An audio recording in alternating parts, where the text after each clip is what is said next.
Oh my God, there's this annoying little bar, the thing that won't go away. Ah! Kia ora guys, and welcome back to Study Time's Wholesome Half Hour, lockdown sort of self-isolation edition. And here to wrap up our first week of our Wholesome Half Hour episodes, I'm joined by Kiya. Hello, welcome. Good study time. Thank you for having me on Wholesome Half Hour. As always a pleasure. How many Wholesome Half Hours have you done now? Probably one. I think. Well, like before probably this? been on one. Yeah, probably one. Oh. I haven't been on many others actually. Oh, exciting! Cool. So, do you wanna talk a little bit about what we're going to be talking about today? If we're sort of introducing what's going on and stuff. Yeah. So today, I think the theme is around how to keep our spirits up while we're in lockdown, and around not having too much not having too much weight on our shoulders, and how to keep that sort of balance. We need a really balanced life at the moment because things can be overwhelming. So we're going to share a few tips and advice for you guys on how we can do that. Yeah, awesome, cool. So, first things first, we are very much coming from an angle here of here are some strategies that you can use to kind of help keep your spirits up or help you sort of get through this time, and give you the tips and the sort of advice to kind of help with that. But by no means are we professionals or the be all or end all of any of this kind of thing. In just like anything in life, if there is something that is like really, really worrying you, and you are feeling like you need extra help or support and things like that, always do reach out to, the people that you can, and to outside wider services and things and so on as well. So, very, very much sort of a disclaimer for this, but most of what we are talking about today are really common things that a lot of people experience. I think everybody could take something away from this, I think. Mm-hmm. Cool. So the first kind of idea or sort of body thing to, I guess, talk about is the whole idea of what is social connection around this time. I think it's a kind of this blessing of us all being able to be online together and share a connection that way. But it's no replacement for, obviously, like being in person with friends and things, and it has a lot of different elements to it and things like that. So, I mean, Kiya, you're our resident like hermit when it comes to social media. So what are your kind of thoughts around this kind of thing? Well, it's like, we're all, people are starting to get cabin fever and want to leave the house. But I think what we should look towards is sort of being grateful for the fact that we all have access to social media and technology, because right now it's like we just need to make the most out of these resources, being able to FaceTime your friends, tag them in memes and stuff. And that's what we will do anyway. And maybe right now we might be getting a bit sick of it, but it's all about having that sort of positive mindset and having that attitude of what we do have. And we're really fortunate to be able to speak to our friends at the moment, even if we can't see them physically. Definitely.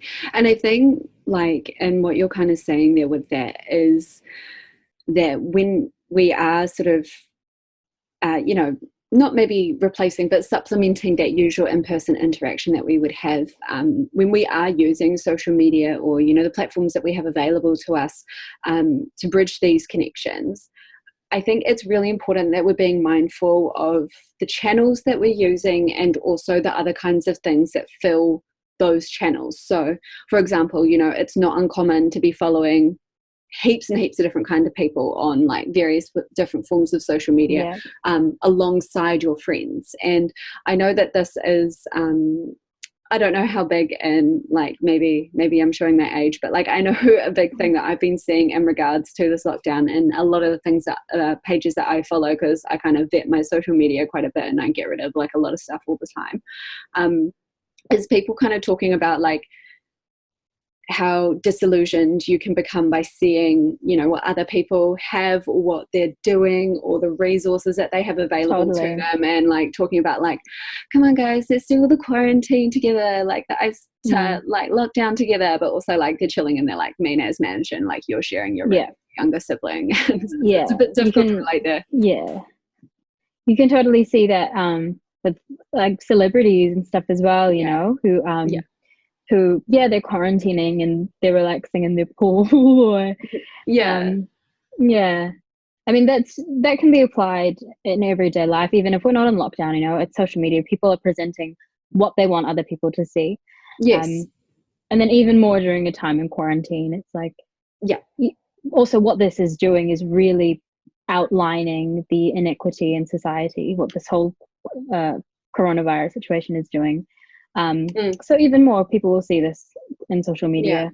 And I think it's really important to, I know it's something that, you know, people always say, particularly to like teens and stuff like that, of like, you know, beware what you see on social media and things like that. And by no means do I think like, you know, anybody who's watching this, our audience, but just any teenager in general, like they're not that naive. People know the things that they're following and things like that. But I think what we have to be mindful of is not just thinking about who we're following, but thinking about how it's making us think, feel, or perceive ourselves.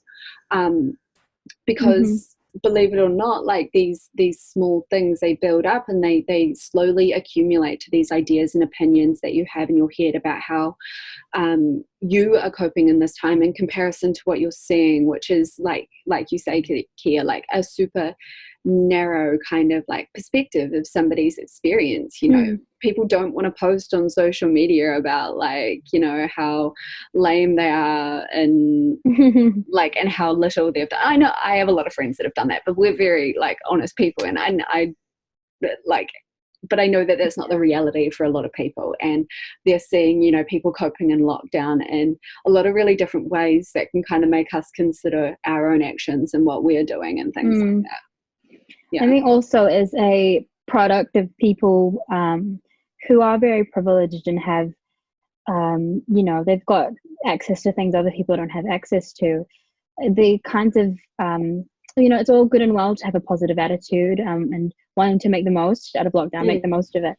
But there's a pressure that comes out of that. Like people who do have access to resources and access to things I've been seeing things on social media of saying like, you know, this is the time to finish that novel. This is the time to do whatever project you're working on. And while, this is awesome, you've got more time to be able to do this stuff, it does add more pressure onto people who their minds are thinking about not having money because they can't work, or, you know, it's not as easy for everyone to be able to do things they want to be doing while they can in quarantine.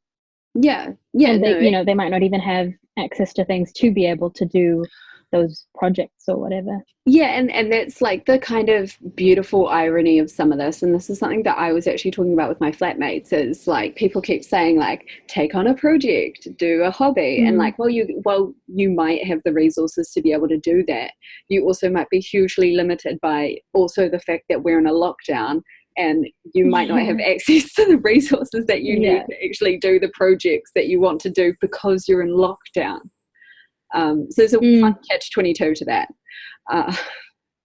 I guess for students out there right now sort of navigating these like social connections, maybe an oversaturation of social media because we're relying on it so heavily at the moment, I think one of the most important things to kind of try and distinguish between right now is that your aloneness doesn't mean like always perfectly translate to loneliness. Like we're on our own right now, or you know within our bubbles, but by no means are we, you know, disconnected from the people that we love and the support circles that we had before. You know, most of these people are still accessible to us, you know, albeit in a more limited sense, but it's being on your own doesn't mean that you have to be lonely with it, but I also do think it means that you have to be like a little bit mindful, or more mindful than usual, of the kinds of things that you're allowing drip into your feeds, and the sort of cumulative impact of seeing that kind of content all the time.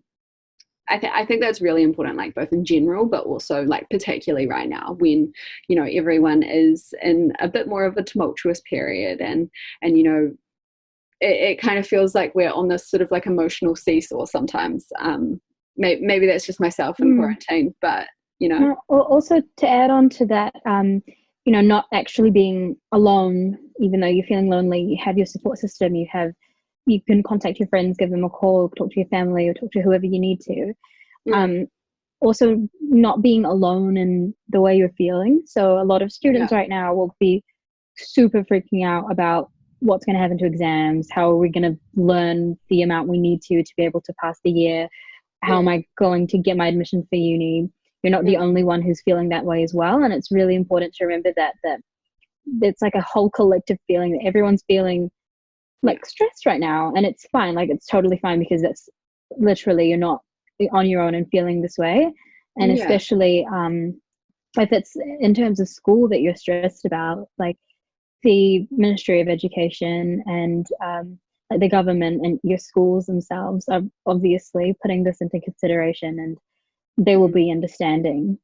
Yeah, definitely. And I think just on like sort of what you were talking about just there with that, there is so much to kind of, I think sometimes it can be a bit of a small consolation that there are so many other people experiencing a similar thing right now. But I think sort of being able to handle that and sort of acknowledge that there is like a limited control over what you can and can't do in this situation. And like our brains are wired and have evolved to deal with like a problem on a much smaller scale than this, you know, where our brains are sort of designed for a social community of like roughly 300 people.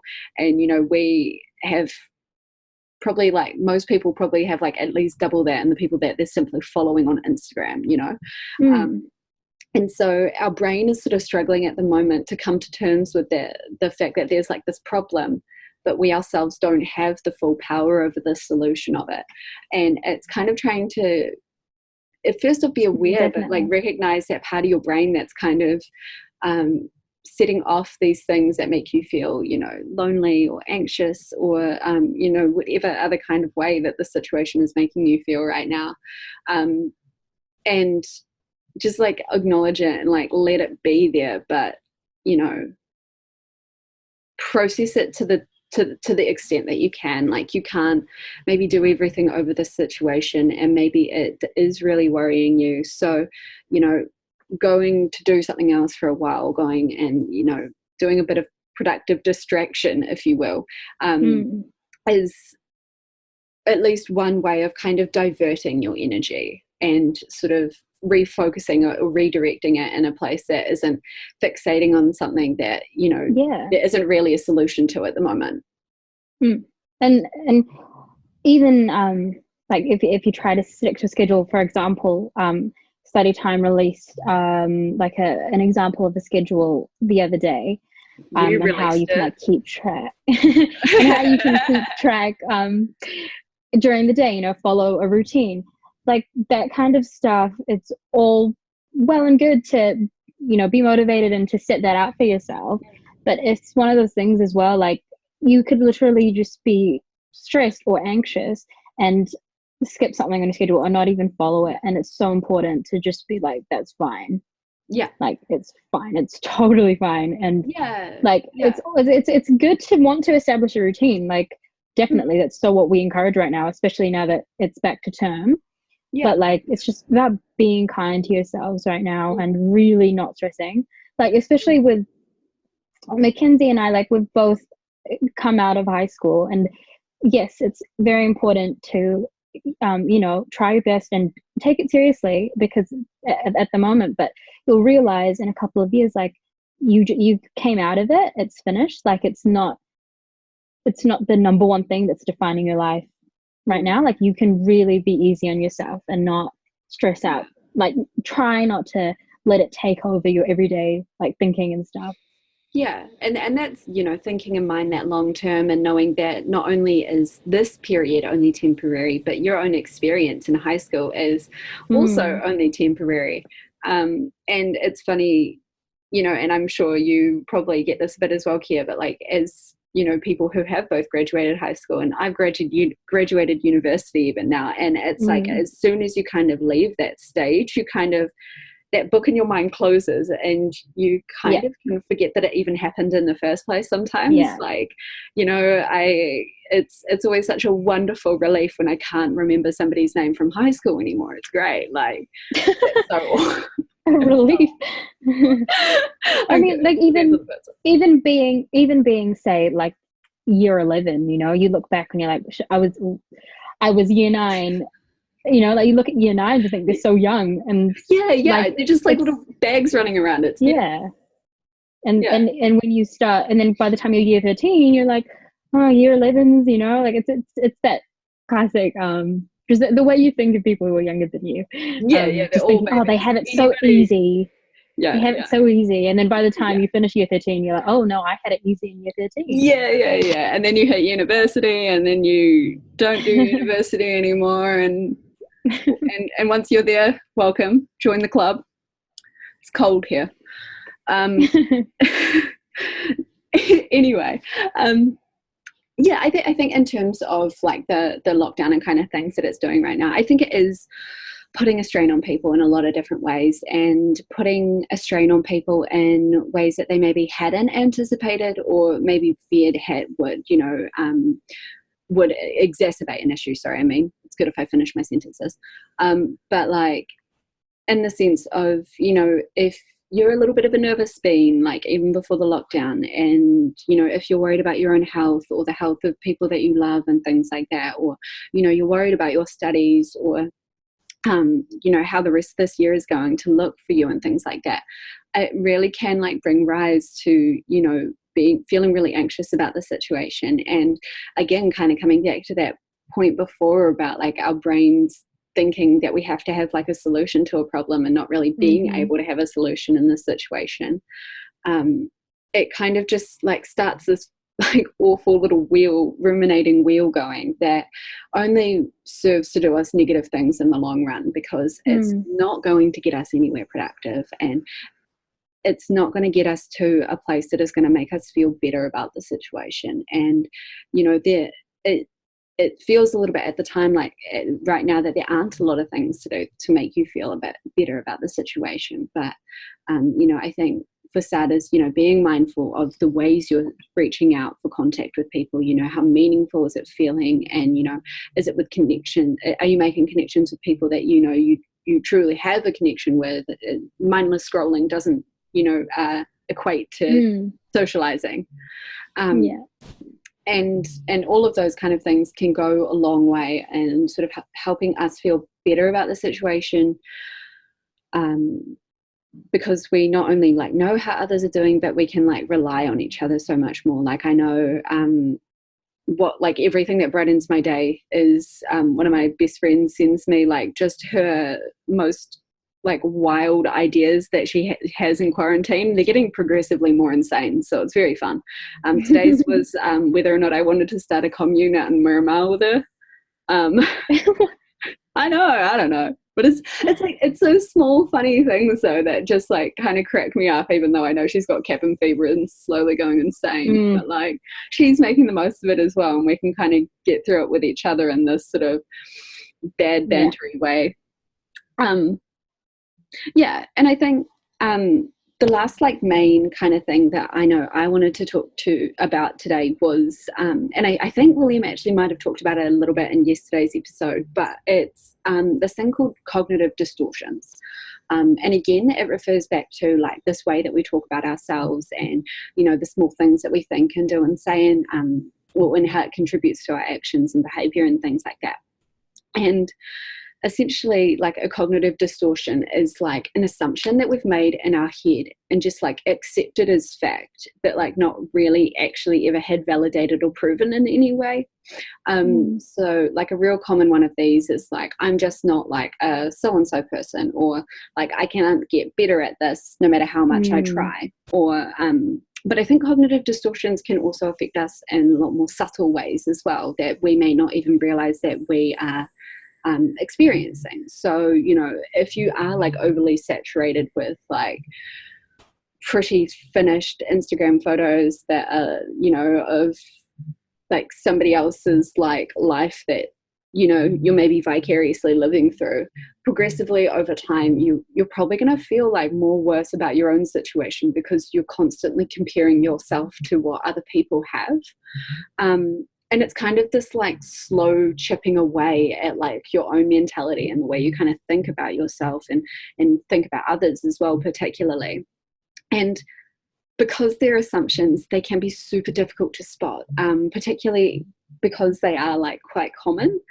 And there is unfortunately no like huge quick fix for things like cognitive distortions. But I do truly think that one of the, you know, best things that we can do is at least be more aware of the way we're talking about ourselves and the kind of implications that come with that and the connotations. And I know that a frequent thing that I kind of like try to tell myself is like, would you say this to another person?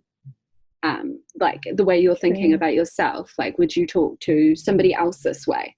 And if you are like constantly coming up with that, like probably not, like I probably wouldn't speak to another person in this way. It's like, you know, you got to treat yourself with the respect that you're treating others as well, you know?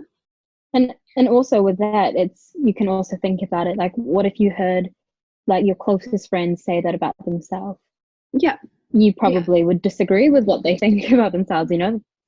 Yeah. Exactly. And, you know, knowing that that little voice in the back of our minds is unfortunately more negative than positive sometimes, is a good place to start in being aware of those kind of things and being able to slowly break them down, or, you know, at least help stop them from building up in your mind if you're aware that this is something that, you know, can happen. Because it is one of those things where it actually just shapes the way that you think about things, the way you frame things in your mind, the kind of lenses that you look at situations. You know, if you, even the power behind saying something like, oh, I didn't get my essay done. Well, you can use like a kind of strategy that's called like not yet. And basically what you're doing here is saying, oh, I didn't finish my essay yet. And it's like just one word difference. And it's literally just taking it on the end of your thoughts. But what it's doing is kind of allowing yourself to think of like, I still can do it. And I still have time. Like I can't, it's not a fixed situation. Like I can help this, I can control this, or, you know, we'll get there in the end. It's sort of that one word does a lot to sort of make the whole sentence, I guess, have a bit more of a positive lens in it, a bit more of a positive outlook, I guess. So, I mean, sorry, I just floundered there for a second, had no words. Those were kind of like my main points. I think today's episode was very much about like, you know, the way you're connecting with others will really inherently influence the way you think about yourself, talk to yourself, and like those things I think really underpin like your ability to kind of cope in this situation and like get through and, you know, be able to make the most of the resources that you can like have available to you. I mean, what other kinds of, is there anything else that you want to like add, Kiya, like any other kind of thoughts that you have around this at all? Not necessarily add, but I think just really focus on being kind to yourself and not putting too much pressure on you right now. Setting goals is always good, but also preparing for not necessarily reaching those goals straight away or having to try multiple times. Like, and especially, you know, that applies in life in general, but especially right now, just be kind to yourself. Yeah, definitely. In the same way that we encourage you guys to have a plan and take action, we encourage you guys to engage in self-forgiveness if, you know, things don't go to plan. Because honestly, sometimes it feels like things go less to plan than to plan. So that's okay sometimes, you know. So this is today's episode of The Wholesome Half Hour. Thank you so much for joining us. Join us tomorrow. Oh my God, today's Monday. This will be released on Monday. I think I introduced this as rounding off the week earlier. mess it up. But we'll be back tomorrow with another video with another guest. So keep your eyes peeled for that. But in the meantime, guys, take care of yourself and, look out for those out there that you want to love and support as well. Thanks for coming along, guys. Yeah. Have a good week. See you guys. Yeah. Later, skaters.